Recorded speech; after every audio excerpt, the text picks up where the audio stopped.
सुर्खियां और सबसे पहले निगाह डालते हैं इस वक्त की बड़ी खबरों पर।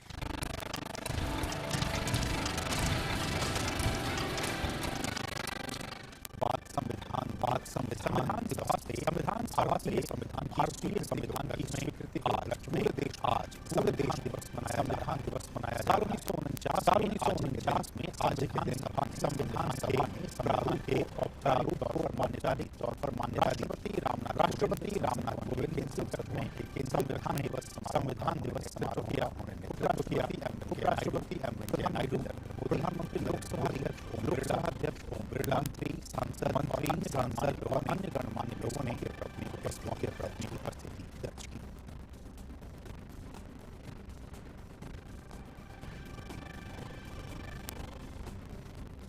और आम जनता से अधिकतम जन भागीदारी सुनिश्चित करने के लिए सदन ने ये दो पोर्टल बनाए। 22 आधिकारिक भाषाओं और अंग्रेजी भाषा की प्रस्तावना के लिए ऑनलाइन परीक्षा के लिए, जबकि दूसरा संवैधानिक लोकतंत्र पर ऑनलाइन क्विज के लिए कोई भी व्यक्ति भागीदारी कर प्रमाण पत्र हासिल कर सकता है।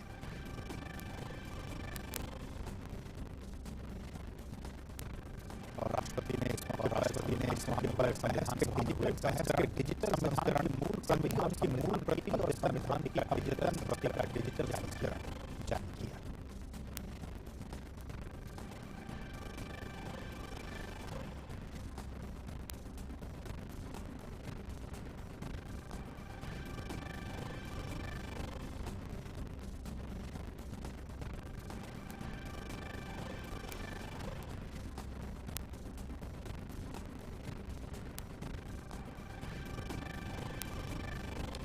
और इस मौके पर उपस्थित प्रतिनिधियों ने संविधान की प्रस्तावना पढ़ी।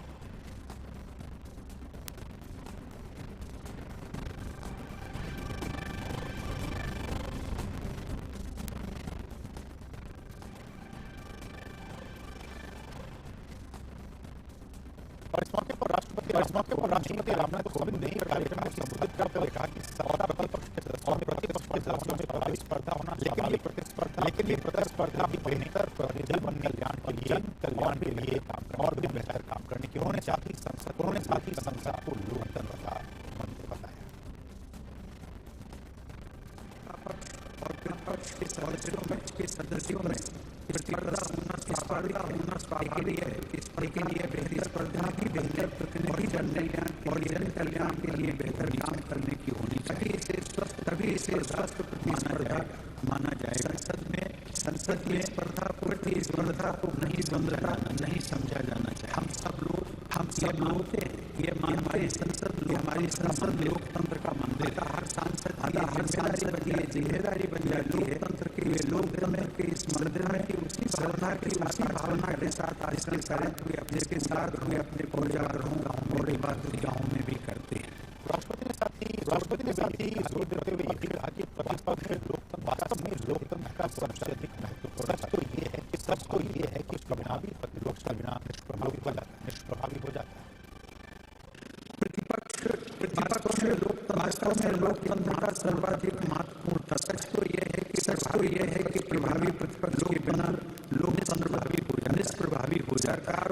सरकार और अपने मतभेदों के बावजूद नागरिकों के सर्वोत्तम हितों के लिए मिलकर काम करते रहें, यही अपेक्षा की जाए। हमारे संविधान निर्माताओं ने ऐसी ही परिकल्पना की थी और राष्ट्र निर्माण के लिए यही आवश्यक है।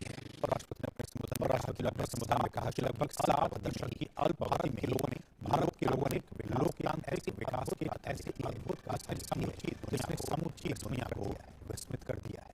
लगभग 7 दशक अवधि में भारत के लोगों ने लोकतांत्रिक विकास की एक ऐसी अद्भुत गाथा लिखी जिसने समूची दुनिया को विस्मित कर दिया। मैं ये मानता हूँ कि भारत की ये विकास यात्रा हमारे संविधान के बल पर ही आगे बढ़ती जा रही है। हमारे संविधान में वे सभी उदात्त आदर्श समाहित हैं जिनके लिए विश्व के लोग की ओर भारत की ओर और सम्मान और आशा भरी दृष्टि से देखते हैं।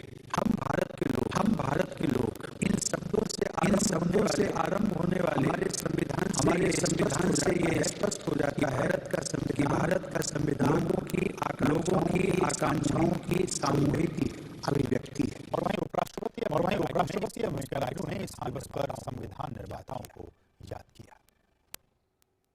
I pay my gratitude to the President of the Constituent Assembly, Rajendra Prasad, Chairman of the Drafting Committee, Dr. Baba Saheb Ambedkar, and the members of the Constituent Assembly for providing direction for nation building.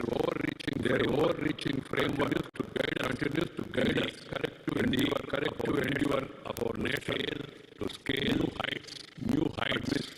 Contemporary national and international challenges. Our constitution, in essence, a statement of value, ideals seeking to ensure justice, liberty, and equality for all in the true spirit of fraternity, and is a guide to peaceful democratic transformation. और संविधान दिवस के मौके पर प्रधानमंत्री नरेंद्र मोदी ने संसद के केंद्रीय कक्ष में आयोजित कार्यक्रम के दौरान कहा कि देश की आजादी में योगदान देने वाले और विभूतियों और संविधान निर्माण करने वाले लोगों के याद करने का आज दिन है। आज का दिवस बाबा साहब अम्बेडकर, डॉक्टर राजेंद्र प्रसाद जैसे दूरंदेशी महानुभावों को नमन करने का है। आज का दिवस इस सदन को प्रणाम करने का है। इसी पवित्र जगह पर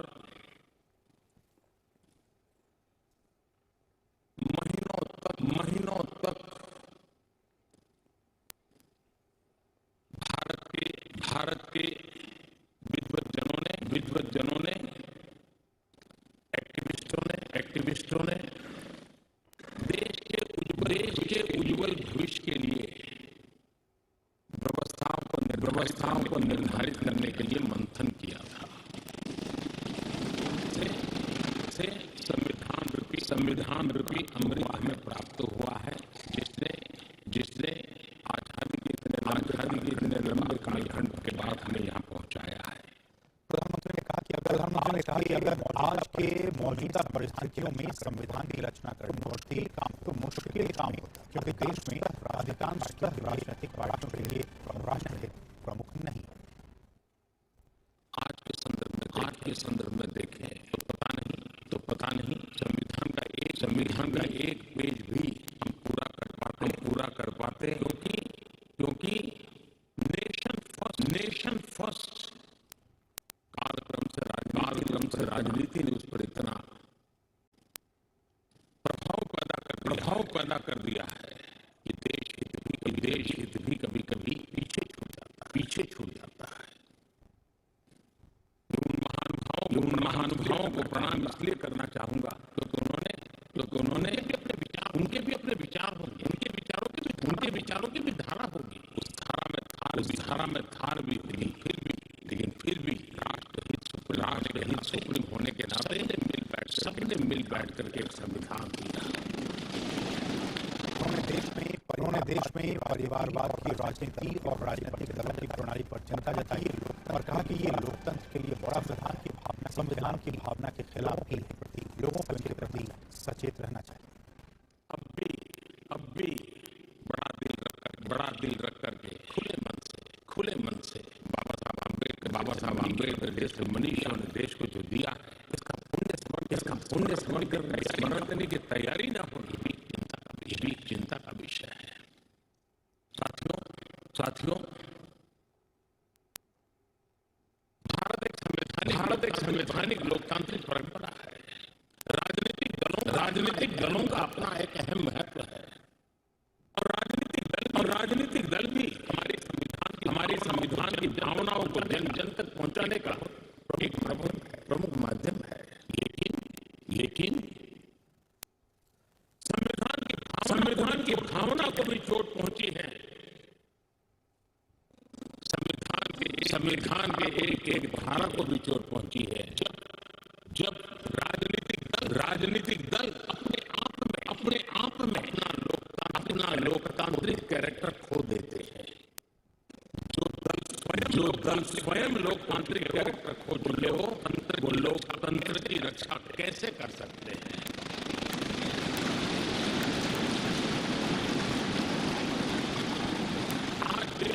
आज देश में कश्मीर से कन्याकुमारी, हिंदुस्तान के हर कोने में जाइए, भारत एक ऐसे संकट की तरफ बढ़ रहा है जो संविधान को समर्पित लोगों के लिए चिंता का विषय है। लोकतंत्र के प्रति आस्था रखने वालों के लिए चिंता का विषय है, और वो है पारिवारिक पार्टियां।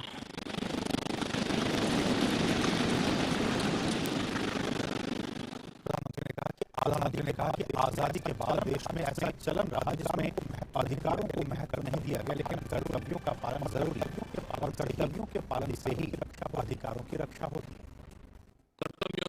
कर्तव्यों की तरफ महात्मा गांधी लगातार देश को तैयार करते हैं। लेकिन आजादी के बाद महात्मा गांधी ने जो कर्तव्य के बीज बोए थे, आजादी के बाद वृक्ष बन जाने चाहिए थे, लेकिन दुर्भाग्य से शासन व्यवस्था ऐसी बनी कि उसने अधिकार के ही बातें करके लोगों को एक ऐसी अवस्था में रखा कि हम हैं तो आपके अधिकार पूरे होंगे। अच्छा होता देश आजाद होने के बाद कर्तव्य पर बल दिया गया होता तो अधिकारों की अपने आप रक्षा होती। संसदीय कार्य मंत्री प्रहलाद जोशी ने संसद में संविधान दिवस कार्यक्रम के दौरान कहा कि संविधान नागरिकों को मौलिक अधिकार और कर्तव्य प्रदान करने वाला एक पवित्र दस्तावेज है। हम ये भी जानते हैं संविधान एक मूलभूत गतिशील पवित्र ग्रंथ है और दस्तावेज है जो राज्य के नीति निर्देशक सिद्धांतों की मौलिक अधिकार और सबसे महत्वपूर्ण मौलिक कर्तव्य के माध्यम से देश का शासन व्यवस्था चलाता है।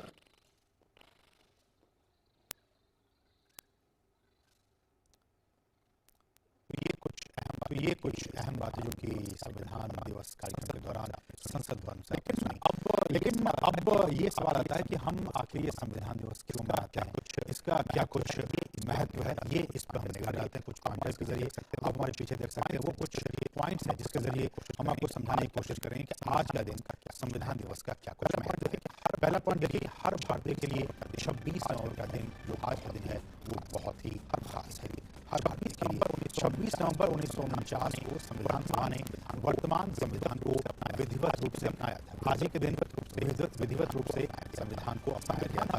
संविधान हमें आजाद देश के एक आजाद नागरिक की भावना का एहसास कराता है।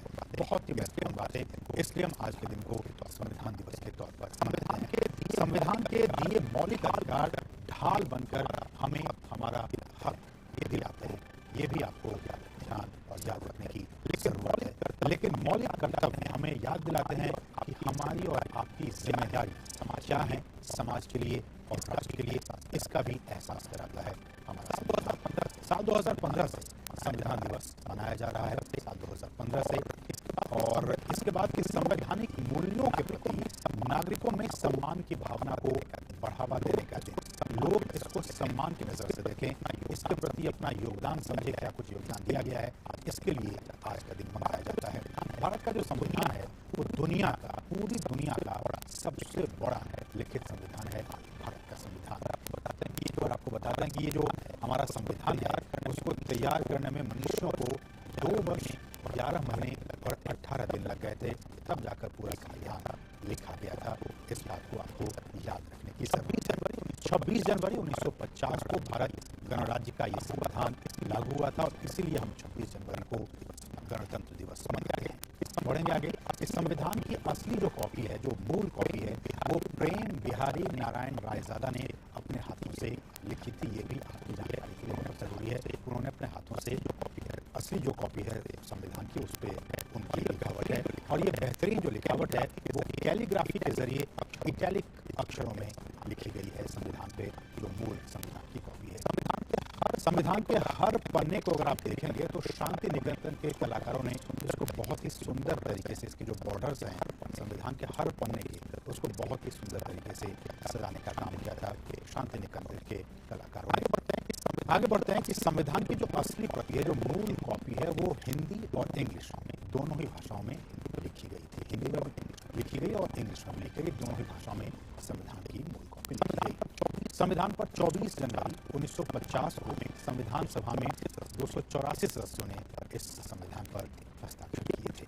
तो ये कुछ अहम बातें जो कि संविधान दिवस के महत्व को हमारे और आपके लिए समझाने का ये काम करता है संविधान दिवस। और इसलिए हमें और आप सभी को संविधान का क्या कुछ महत्व है इसको जानने और समझने की। लेकिन आगे बढ़ते हैं कि संविधान दिवस के अवसर पर आइए आपको संविधान सभा के जो उसमें जो भाषण दिए गए, तो उन भाषणों के दुर्लभ मूल ऑडियो क्लिप सुनाते हैं। 1946 से 1949 की कालावधि के ये सभी क्लिप हमारे अभिलेखागार में सुरक्षित है।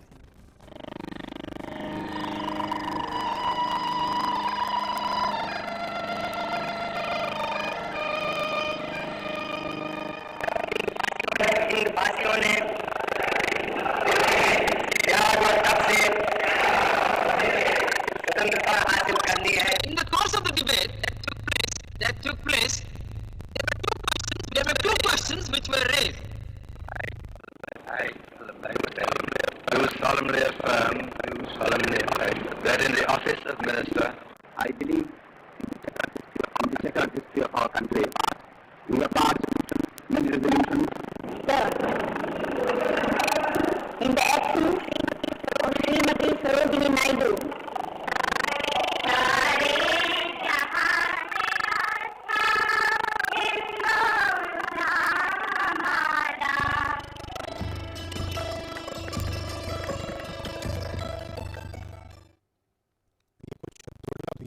दुर्लभ आवाज़ें आपने सुनी जो कि संविधान सभा में जब डिस्कशन चल रहे थे, जब वहाँ पे बात विचार हो रहे थे, उस वक्त की ये बातें आपने सुनी जो कि बहुत ही दुर्लभ है, लेकिन ये सुरक्षित है हमारे अभिलेखागार में।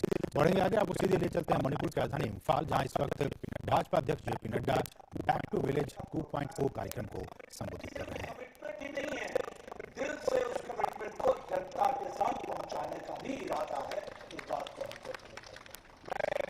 मैं वीरेंद्र सिंह जी से निवेदन करूंगा कि जब हमारे चीफ मिनिस्टर्स कॉन्फ्रेंस होती है तो उसमें एक विंडो होता है, एक प्रोग्राम होता है जिसमें सभी चीफ मिनिस्टर्स अपने बेस्ट प्रैक्टिसेस को लोगों के सामने रखते हैं। मुझे लगता है कि यह मणिपुर सरकार का one of the best practices है। ये दुनिया में, देश में, अन्य प्रदेश भी इसको समझे। इस बात के लिए हम चाहेंगे कि आप बेस्ट प्रैक्टिस पे इसको आगे बढ़ाएं और गरीब आदमी को वेलफेयर स्टेट में इसका लाभ मिल सके, इसके लिए हम काम करें। तो मैं फिर से आपसे इस बात के लिए बधाई देता हूं कि यहाँ की सरकार ने, यहाँ के हमारे मुख्यमंत्री जी ने इसको बहुत अच्छे कार्यक्रम के रूप में रखा है। और मैं अधिकारियों को भी, I would like to congratulate the officers who have taken this program on a positive note. ये एक सकारात्मक तरीके से उन्होंने लिया और वह भी जनता की सेवा के लिए, इस बात के लिए जुटे। लेकिन अगर मैं डिफरेंस बताना चाहूं तो यहाँ there is a government which believes in last mile delivery. 5 years back if you go, the government believed in the blockade of the delivery. इस बात को हमको समझना चाहिए। They believed in blockades, not for days, not for weeks, not for months, but years together. You can understand the difference. Here is a government, here is a chief minister who is trying to see that every person, every scheme has to be micromanaged so that it reaches them. And there was the government where what we talk about delivery, basic essential commodities were not delivered for years together. That that situation we are in. I would request that we should support and see to it that such programs should be highlighted. Here I find that very elite gentry sitting in front of me. बड़े प्रबुद्ध नागरिक लोग यहाँ पर मेरे सामने इकट्ठे आए।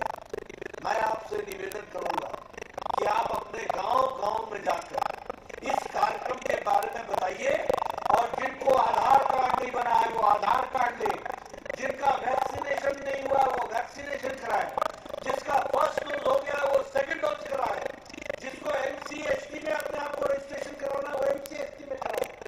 हर एक तरीके की स्कीम का आयुष्मान भारत में गोल्डन कार्ड बनना है, उसके लिए आगे बढ़े।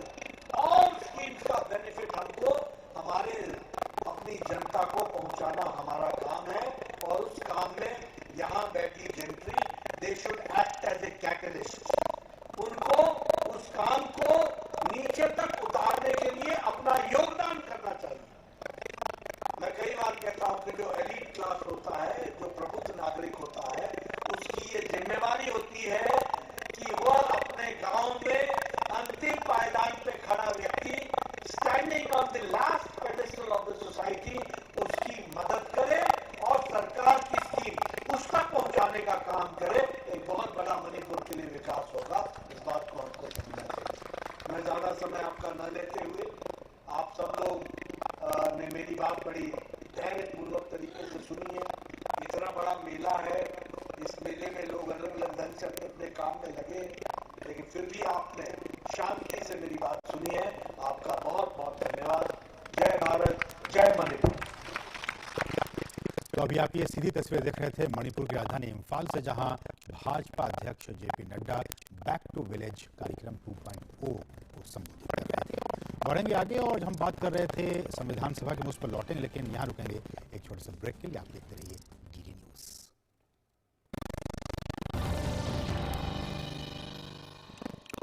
जो जॉब छोड़ा फिर भी सुकून। ब्रो, नए चैलेंजेस नए मौके लाते हैं।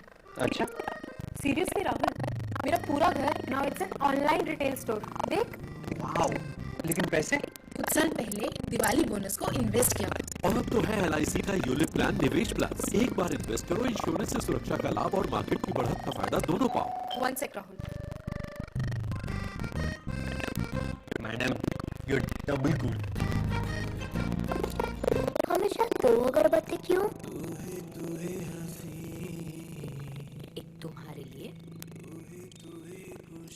और दूसरी सबके लिए। साइकिल प्योर अगरबत्ती। और ब्रेक बाद आपका फिर से स्वागत है। एक बार फिर से हम बात करेंगे संविधान दिवस की, संविधान सभा की। देखिए, डॉक्टर राजेंद्र प्रसाद ने उस वक्त संविधान की शपथ विधान परिषद को दिलाई थी। इसके अलावा डॉक्टर आम्बेडकर ने उस वक्त संविधान की रूपरेखा के बारे में भी विचार व्यक्त किए थे। आइए सुनते हैं।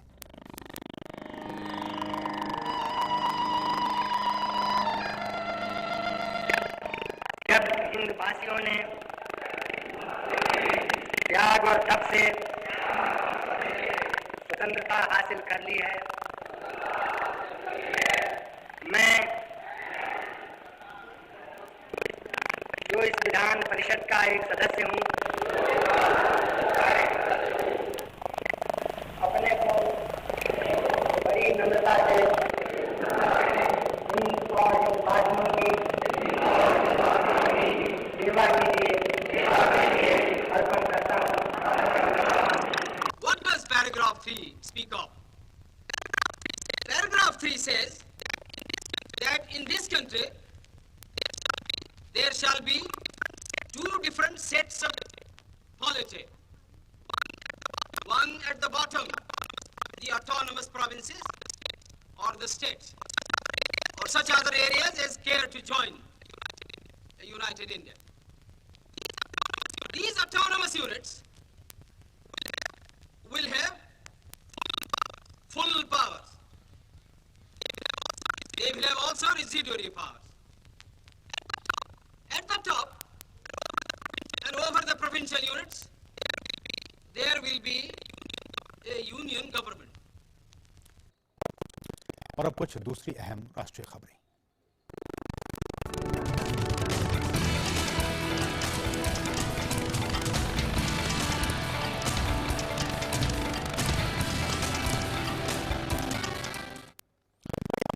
मुंबई हमले की आज 13वीं बरसी है। आज ही के दिन यानी 26 नवंबर 2008 को लश्कर तैयबा के 10 आतंकवादियों ने मुंबई को बम धमाकों और गोलीबारी से दहला दिया था। हमले में 100 से ज्यादा लोग मारे गए थे और बड़ी संख्या में लोग घायल हुए थे। आज हमले की 13वीं बरसी के मौके पर देश हमले में जान गंवाने वाले मां भारती के सपूतों को याद कर रहा है। राष्ट्रपति रामनाथ कोविंद ने 26/11 को मुंबई में हुए आतंकी हमले में शहीद हुए लोगों को अपनी श्रद्धांजलि दी। उन्होंने अपने ट्वीट में लिखा, 26/11 के मुंबई आतंकी हमले के शहीदों को मेरी भावभीनी श्रद्धांजलि। कर्तव्य की पंक्ति में अपने प्राणों की आहुति देने वाले सुरक्षा बलों की बहादुरी और बलिदान के लिए राष्ट्र हमेशा आभारी रहेगा।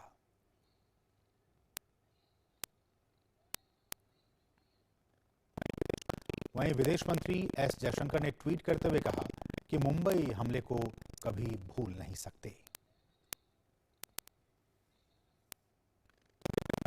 केंद्रीय गृह मंत्री अमित शाह ने 26/11 के शहीदों को याद करते हुए अपनी संवेदना व्यक्त की। अमित शाह ने अपने ट्वीट संदेश में लिखा, मुंबई 26/11 आतंकी हमलों में जान गंवाने वालों को भावपूर्ण श्रद्धांजलि देता हूं और उन सभी सुरक्षा कर्मियों के साहस को सलाम करता हूं जिन्होंने कायरतापूर्ण हमलों में आतंकवादियों का डटकर सामना किया। पूरे देश को आपकी वीरता पर गर्व रहेगा। कृतज्ञ राष्ट्र सदैव आपके बलिदान का ऋणी रहेगा।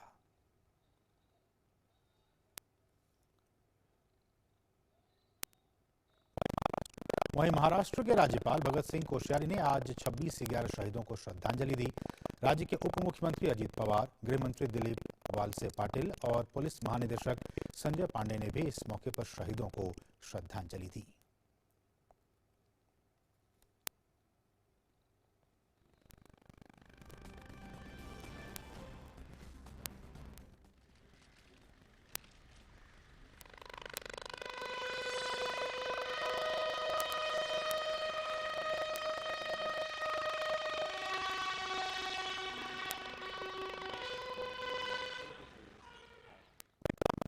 वहीं प्रधानमंत्री नरेंद्र मोदी ने कहा कि जब देश आज संविधान दिवस मना रहा है तो देश को उन बहादुरों को नहीं भूलना चाहिए जिन्होंने 26/11 मुंबई आतंकी हमलों का मुकाबला किया और अपने प्राण न्यौछावर कर दिए।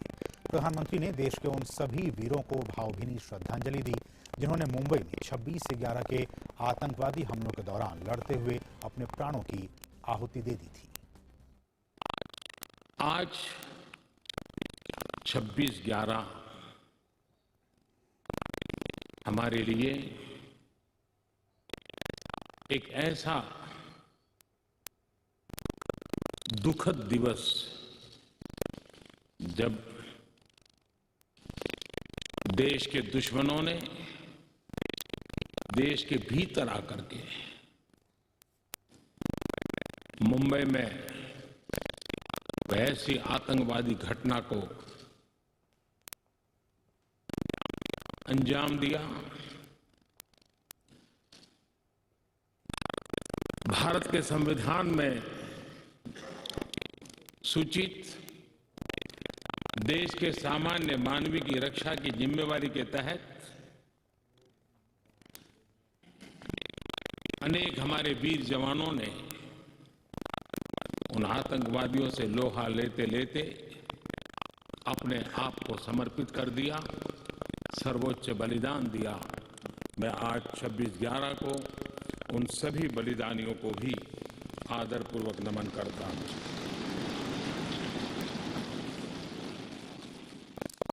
और इस खबर पर हमारे साथ और भी ताज़ा अपडेट के लिए हमारे साथ जुड़ गए हैं हमारे सहयोगी योगेश शीतल मुंबई से। योगेश, आपको नमस्कार। और सबसे पहले तो यही कि आज मुंबई हमले की 13वीं बरसी है। मुंबई महाराष्ट्र कैसे याद कर रहा है आज के इस दिन को? देखिए, 13 सालों में मुंबई में काफी कुछ बदलाव आए हैं। अगर आप हमले से जोड़कर देखें तो मुंबई पुलिस पहले से ज्यादा मजबूत होकर निकली है। कई सारी तकनीकी बदलाव आए हैं, नई नई टेक्नोलॉजी जो है वो मुंबई पुलिस में आए हैं। नए विंग जो है वो इंट्रोड्यूस किए गए फोर्स 1 के नाम से, जो कि डेडिकेटेड है टेररिस्ट अटैक को लेकर। बोट में किस तरीके से अत्याधुनिक बोट लाए गए हैं मुंबई पुलिस के जो कोस्टल एरिया के जो ऑथोरिटी है उनके पास। इसके अलावा बुलेट प्रूफ जैकेट, हेलमेट, कई सारे स्टेप जो है वो एडमिनिस्ट्रेटिव लेवल पर और ऑपरेशनल लेवल पे, दोनों लेवल पर लिए गए हैं। हालांकि 13 साल जो है वो काफी बड़ा पीरियड होता है, लेकिन जिन लोगों ने अपनों को खोया है, करीब 167 के करीब जो है लोगों की जानें तब गई थी और फिर करीब 300 से ज्यादा लोग जो है वो घायल हुए थे। कई पुलिसकर्मी थे जो शहीद हुए, आर्मी के लोग थे, जो NSG के लोग थे वो शहीद हुए थे। तो कई सारे ऐसे परिवार हैं जिनका जो वैक्यूम है वो निश्चित तौर पर इतने समय में भर नहीं पाया है। और ये चीज देखने को मिली जब सुबह में ये कार्यक्रम हो रहा था मुंबई पुलिस कमिश्नर के जो उनका ऑफिस है वहीं पे श्रद्धांजलि सभा का आयोजन किया गया था, जहां आपने सही कहा गवर्नर आए थे, डिप्टी CM आए थे, जो महाराष्ट्र के DGP हैं वो आए थे, तो जो परिजन थे वो भी वहां आए थे और गवर्नर ने उनसे मुलाकात की, उनसे जाना। उन लोगों ने, कई लोगों ने अपनी स्मृतियां जो है कुछ कोई पोस्टर लेके आए थे, कोई वो बुक्स लेके आए थे जो उन्होंने अपने परिजनों की याद में लिखा था, वो सब उन्होंने उनको हैंडओवर किया। तो एक तरह का जो माहौल था वो बिल्कुल इमोशनल कर देने वाला माहौल जो है वो था। हर बार इस तरीके का जो आयोजन है वो होता है, सिर्फ अलग अलग जगहों पर होता है। गेटवे ऑफ इंडिया पे भी एक कार्यक्रम का आयोजन किया गया था, क्योंकि जो शहीद थे वो अलग अलग जगहों से आते थे, तो जिस जगह से वो बिलोंग करते हैं, जहाँ से उनका ताल्लुक रहा है, वहाँ पे भी कई तरह के कार्यक्रम जो हैं उनको याद करने के श्रद्धांजलि सभा का आयोजन जो है वो वहाँ पे भी किया जाता है। तो ये बेसिकली मुंबई के लिए जो थ्रिलिंग रहा है, पूरे देश के लिए हम जानते हैं कि रहा, और सिर्फ देश के लिए ही नहीं, कई विदेशों को टारगेट किया गया था प्रिसाइडली, क्योंकि जो बाद में जो चीजें उभर के सामने आई एजेंसियों के द्वारा जब जांच पूरी की गई तो मालूम ये चला कि टारगेट जो है विदेशी भी थे। भारत की छवि खराब करने की जो मंशा थी वो थी, ताकि जो विदेशी हैं उनको ऐसा लगे कि भारत सुरक्षित देश नहीं है, यहाँ की अर्थव्यवस्था पर किस तरीके से असर पड़े वो उनकी साजिश का एक हिस्सा रहा। तो एक काफी कॉम्प्रिहेंसिव कॉन्स्पिरेसी जो थी वो हैच की गई थी और ट्रायल जो इस मामले में अभी भी चल ही रहा है। कसाब को 2012 में फांसी की सजा दे दी गई। कई ऐसे आरोपी हैं जो लश्कर-ए-तैयबा से जुड़े हुए हैं, जिनको अभी भी एब्सकॉन्डिंग है, जिनको अभी तक जहाँ तक जो एडमिनिस्ट्रेशन है वो वहाँ तक अभी नहीं पहुँच पाया। जकीर रहमान लखवी की आप बात कर लीजिए, डेविड हेडली हालांकि इस मामले में जो है वो सरकारी गवाह बन गया, बाद में 2016 में उसको डिपोज भी किया गया था भारतीय न्यायालय में, अमेरिका से वो डिपोज हुआ था थ्रू वीडियो कॉन्फ्रेंसिंग, और उसने काफी सारी ऐसी चीजें कही जिसने साफ कर दिया कि पाकिस्तान सीधे सीधे इस मामले में जुड़ा हुआ था। खुद जो टेस्टिमनी थी जो कि कोर्ट के सामने जो डिस्क्लोज किया गया था डेविड हेडली ने, उसने कहा था कि किस तरीके से स्टेप 2 बार पहले भी रेकी की गई थी, 2 बार पहले भी हमले की कोशिश की गई थी जो कि असफल रही थी। ये जो है ये तीसरा जो वाकया था ये एक्सिक्यूट किया जा सका था आतंकवादियों के जरिए, और 10 फिदाइन का दस्ता आया था। साथ में उसने ये भी बताया कि किस तरीके से अलग अलग स्तर पर कॉन्स्पिरेसी हैच की गई थी। मसलन जो आतंकवादी थे उनको हिंदू जो कलावा पहनते हैं उस तरीके से उनको लाल हाथ में जो तागा था वो बांधा गया था, ताकि अगर वो मर जाते, ऑब्वियसली वो मरने के लिए ही आए थे क्योंकि फिदाइन दस्ता का लक्ष्य ही वही होता है। तो कई स्तर पर कॉन्स्पिरेसी बहुत ही जो घिनौनी हरकत जो है वो की गई थी, और धीरे धीरे करके इस मामले में ट्रायल जो है वो भी अपने तरीके से चल रहा है। लेकिन क्योंकि मामला 2 देशों के बीच में जुड़ा हुआ है तो कई आरोपी हैं जिनका कब तक जो है अथॉरिटी जो है वो नहीं पहुंची है। हालांकि डिप्लोमेटिक और कई स्तर पर प्रयास जो है वो अभी भी जारी है। चलिए, बहुत बहुत शुक्रिया योगेश इन तमाम ताज़ा अपडेट्स को हम तक पहुंचाने के लिए। तो मुंबई हमले की आज 13वीं बरसी है और पूरा देश उन शहीद जवानों को नम आंखों से आज याद कर रहा है। बढ़ेंगे आगे। केंद्र सरकार ने महात्मा गांधी मनरेगा स्कीम यानी मनरेगा के कार्यान्वयन के लिए अपनी प्रतिबद्धता दोहराई है। सरकार ने कहा है कि अभी तक चालू वित्त वर्ष के दौरान राज्यों और केंद्र शासित प्रदेशों में योजना के कार्यान्वयन के लिए 68,568 करोड़ रुपए से अधिक के फंड जारी किए जा चुके हैं।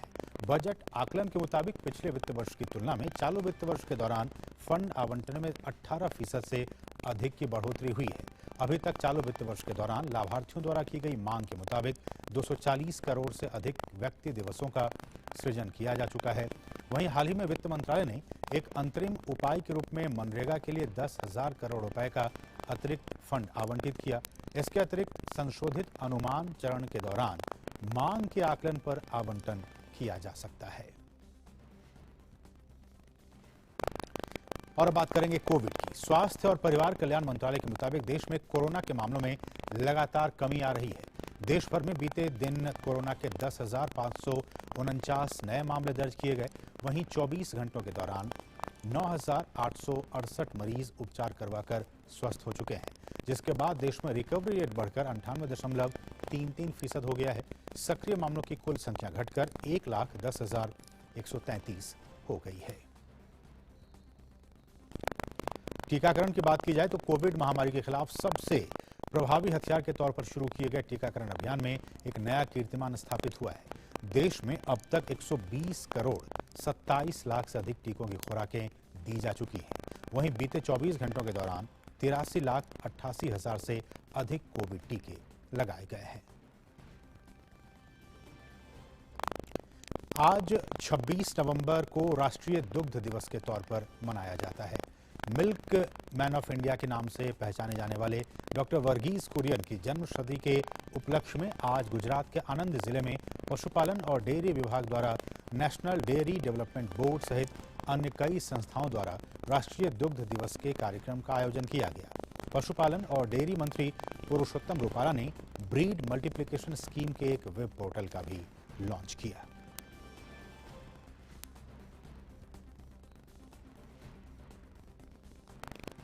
वहीं केंद्रीय मंत्री एल मुरुगन और संजीव बालियान कार्यक्रम में शामिल हुए। आज इस कार्यक्रम में श्रेष्ठ डेयरी सहकारी मंडली, श्रेष्ठ कृत्रिम बीजदान टेक्नीशियन, डेयरी फार्मर उत्पादक संस्था के विजेताओं सहित दुग्ध उत्पादन क्षेत्र में सराहनीय काम करने वाले किसानों को गोपाल रत्न पुरस्कार से नवाजा गया। साथ ही IVF लैब का भी लोकार्पण किया गया और ब्रीड मल्टीप्लिकेशन स्कीम के वेब पोर्टल का आज इस कार्यक्रम में लोकार्पण किया गया। डॉक्टर वर्गीस कुरियन की जन्म शताब्दी पर आज प्रगतिशील किसानों को गोपाल रत्न देकर उनके उत्साह को बढ़ाया गया। पशुपालन और डेयरी राज्य मंत्री एल मुरुगन ने कहा कि केंद्र सरकार ने पशुपालन क्षेत्र के लिए कई नीतियां शुरू की हैं, जिससे दुग्ध उत्पादन को बढ़ावा मिल रहा है। Our government has initiated several policy initiatives in the field of animal husbandry and dairying under Atmanirbhar Bharat. We recently launched the Rashtriya Gokul Mission. It invests 54,000 crore in this sector. It is the largest investment in this sector under the dynamic leadership of our Shri Narendra Modi ji. बात मौसम की जाए तो मौसम विभाग ने दक्षिणी क्षेत्रों में लगातार हो रही बारिश को देखते हुए तमिलनाडु के 5 जिलों के लिए रेड अलर्ट जारी कर दिया है। मौसम विभाग ने तमिलनाडु, पुडुचेरी, कराईकल में अलग अलग जगहों पर भारी से बहुत भारी बारिश होने की संभावना जताई है। मौसम विभाग के मुताबिक 29 नवंबर तक तटीय आंध्र प्रदेश और यनम, रायलसीमा, तमिलनाडु, पुडुचेरी, कराईकल, लक्षद्वीप और केरल और माहे में अलग अलग स्थानों पर बिजली गिरने और गरज के साथ बौछारें पड़ने की संभावना जताई है। वहीं मछुआरों को समुद्र में न जाने की सलाह दी गई है।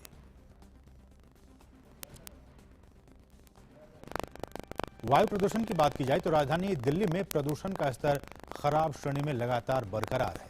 वायु गुणवत्ता और मौसम पूर्वानुमान और अनुसंधान प्रणाली के मुताबिक दिल्ली में हवा की गुणवत्ता का स्तर 339 दर्ज किया गया है, जो कि बहुत ही खराब श्रेणी में आता है। मौसम विभाग के अनुसार शनिवार से हवाओं की गति में कुछ सुधार होगा, जिससे प्रदूषण में कमी आएगी।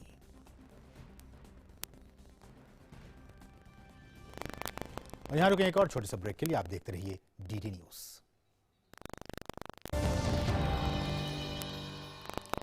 हमेशा दो अगरबत्ती क्यों? एक तुम्हारे लिए और दूसरी सबके लिए। साइकिल प्योर अगरबत्ती। होंगे बच्चे स्वस्थ भले भूलेगा बचपन, इन्हें पिलाओ मुगली घुट्टी 555।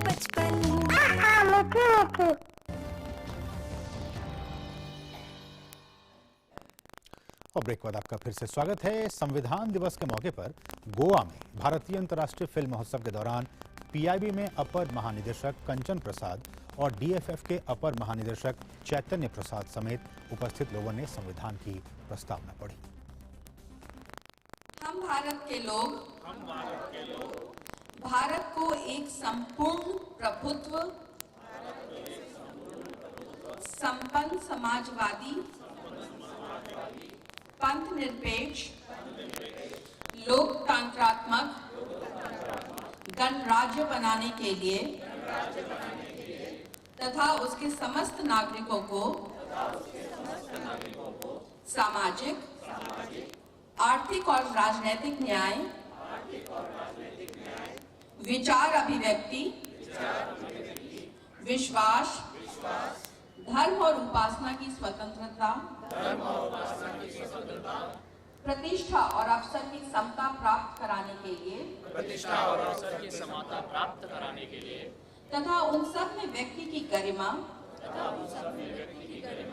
और राष्ट्र की एकता और अखंडता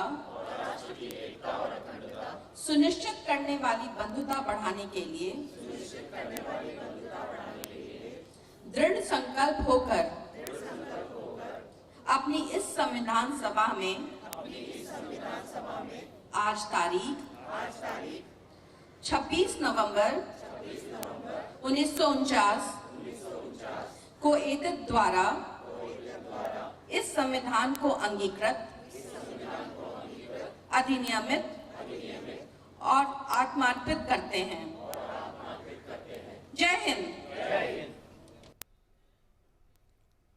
और अब कुछ अंतर्राष्ट्रीय खबरें।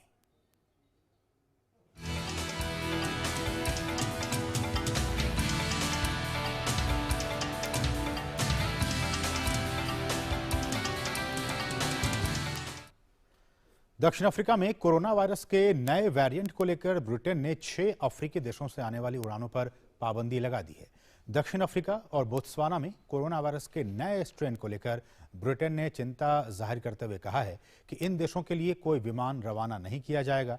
साथ ही ब्रिटेन ने यह भी कहा है कि नए वेरिएंट पर कोरोना वैक्सीन के प्रभाव को लेकर भी संदेह है कि यह पूरी तरह से असर करेगा या फिर नहीं।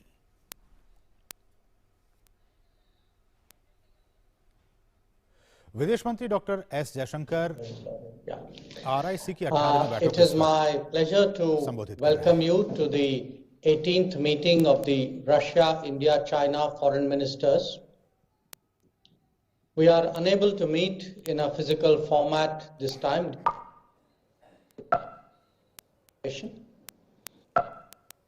I've agreed today's meeting the topical issues of one, the fight against COVID-19 pandemic, 2, reforms of the multilateral system, and 3, international hotspot issues. As is customary, with your approval, the opening remarks will be covered by the media.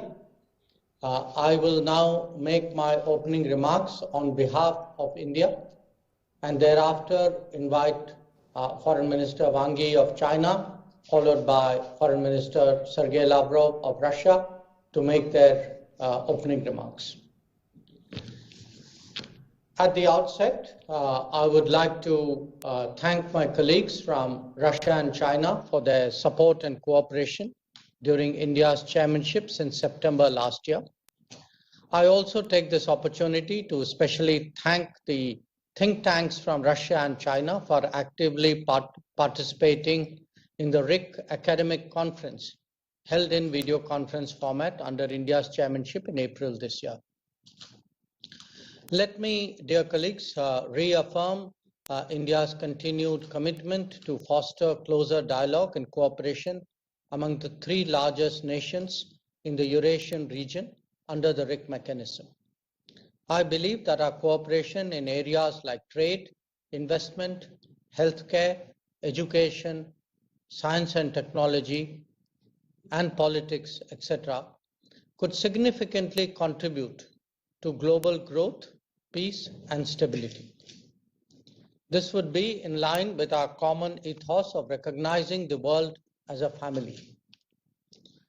Our approach to global development should be human-centric and not leave anyone behind. The COVID pandemic has shown the interdependence of an interconnected world. The need of the hour is therefore one Earth, one health. That means a timely, transparent, effective, and non-discriminatory international response to global health challenges, including pandemics, with equitable and affordable access to medicines and critical health supplies. Since joining the UN Security Council as a non-permanent member in January this year, India has been actively contributing to finding mutually acceptable solutions to international and regional issues. We believe that a multipolar and rebalanced world based on sovereign equality of nations and respect for international law and contemporary realities requires reformed multilateralism. As a contiguous neighbor and long-standing partner of Afghanistan, India is concerned about the recent developments in that country, especially the suffering of the Afghan people. India supports an inclusive and representative government in Afghanistan, as also other provisions of UN Security Council Resolution 2593. In line with our commitment to the well-being of Afghan people, we have offered supply of 50,000 metric tons of wheat to Afghanistan to address the drought situation. RIC countries need to work together to ensure that humanitarian assistance reaches the Afghan people without hindrance and without politicization. It is necessary for the RIC countries to coordinate respective approaches on the threats of terrorism, radicalization, drug trafficking, etc. I look forward to our detailed discussions on the 3 items of our agenda. Now may I give the floor to the Foreign Minister of the People's Republic of China to deliver his opening remarks.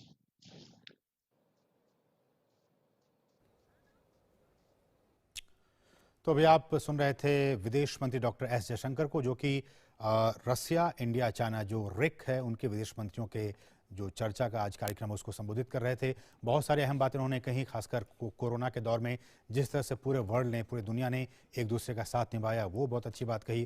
साथ ही साथ उन्होंने कहा कि अफगानिस्तान का मुद्दा उठाया। अफगानिस्तान में जिस तरह से अभी की जो स्थिति है उसमें ये जो तीनों कंट्रियाँ वो किस तरह से वहाँ मदद पहुँचा सकती हैं, ह्यूमैनिटेरियन ग्राउंड पे वहाँ पे किस तरह से सहायता पहुँचाई जाए, इस बात को लेकर भी डॉक्टर एस जयशंकर ने जिक्र किया। ये कार्यक्रम RIC, रसिया, इंडिया और चाइना, इनके विदेश मंत्रियों का ये कार्यक्रम, और इसमें आपने सुना हमारे विदेश मंत्री डॉक्टर एस जयशंकर को।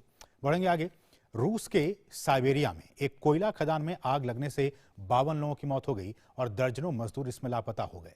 रूस की जांच कमेटी ने सुरक्षा नियमों का उल्लंघन के आरोप में आग लगने की घटना की जांच शुरू कर दी है। रूस के राष्ट्रपति व्लादिमीर पुतिन ने खदान हादसे में मारे गए लोगों के प्रति संवेदना जाहिर की है और घायलों को हर संभव मदद देने का आदेश दिया है। यूरोपीय संघ ने कोरोना के प्रभाव को कम करने के लिए कोरोना के बूस्टर डोज का प्रस्ताव दिया है। यूरोपीय संघ ने कहा है कि यूरोप के निवासी अन्य देशों की यात्रा करने के लिए बूस्टर डोज का प्रयोग कर सकते हैं। यूरोप के कई देशों में कोरोना के मामलों में अंकुश लगाने के लिए बूस्टर डोज को प्राथमिकता दी जा रही है।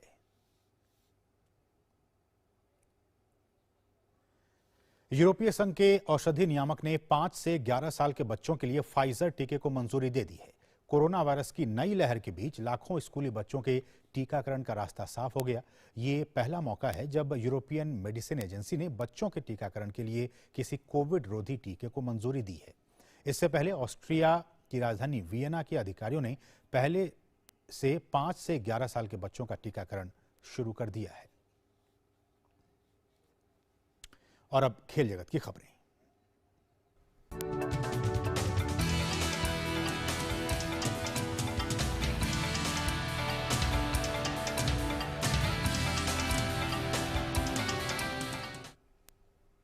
सुचित्रा नमस्कार, क्या कुछ आज खेल की खबर में?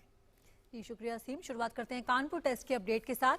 भारत और न्यूजीलैंड के बीच कानपुर में खेले जा रहे पहले टेस्ट मैच के दूसरे दिन न्यूजीलैंड ने अपनी पहली पारी में ताजा समाचार मिलने तक बिना किसी नुकसान के 47 रन बना लिए हैं।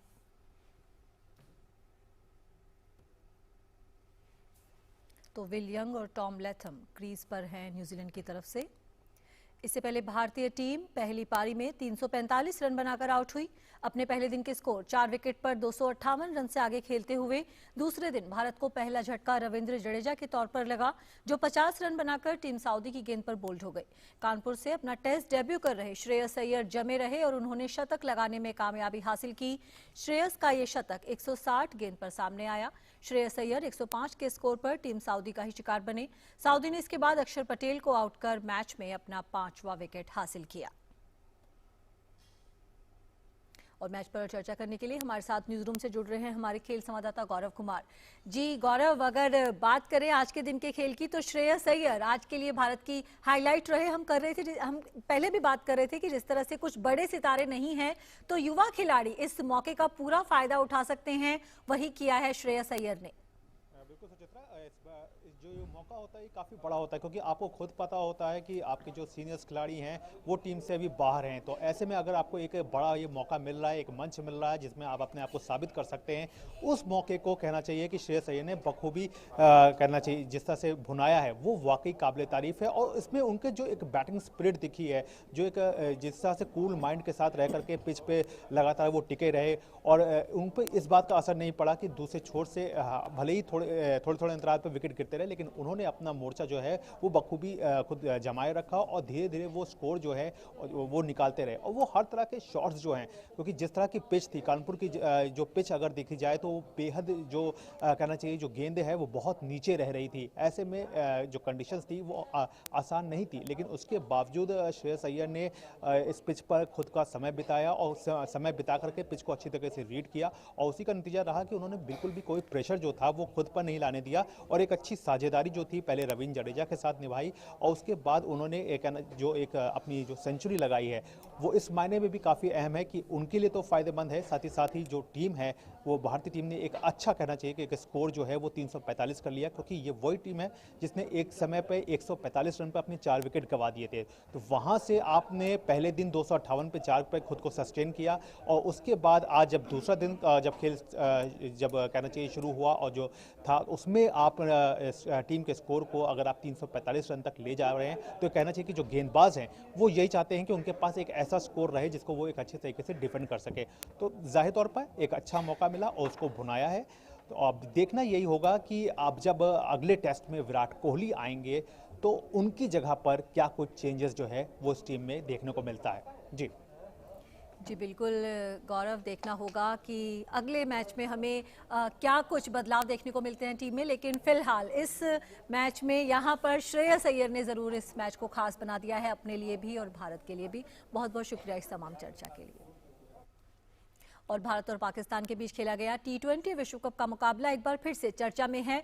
दरअसल ये मैच इतिहास में सबसे ज्यादा देखे जाने वाला T20 मैच बन गया है। पेश है रिपोर्ट।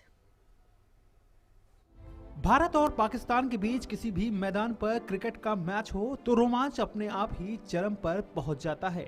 इसी का उदाहरण यूएई में खेले गए T20 वर्ल्ड कप के दौरान देखने को मिला, जहां 24 अक्टूबर को खेले गए मुकाबले के टिकट तो हाथों हाथ बिकी गए, वहीं दूसरी तस्वीर भी निकलकर अब सामने आई है।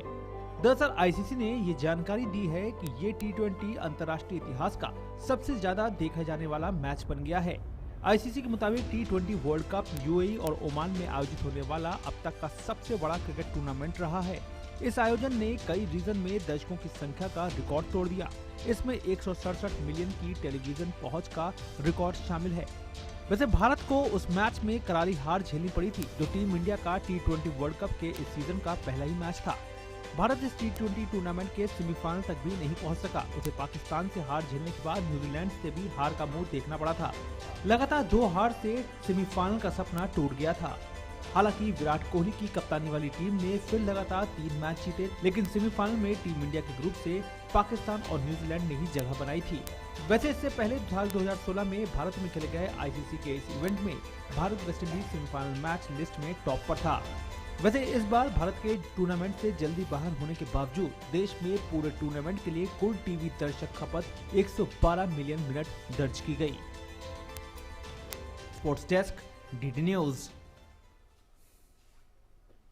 तो इस वक्त की खेल जगत की कुछ प्रमुख खबरें। वापस चलते हैं असीम के पास। बहुत बहुत शुक्रिया सुचित्रा, खेल जगत की तमाम खबरों को हम तक पहुंचाने के। तो इसके साथ ही मिड डे प्राइम के आज के अंक में बस इतना ही। मुझे और हमारी पूरी टीम को दीजिए अनुमति। नमस्कार।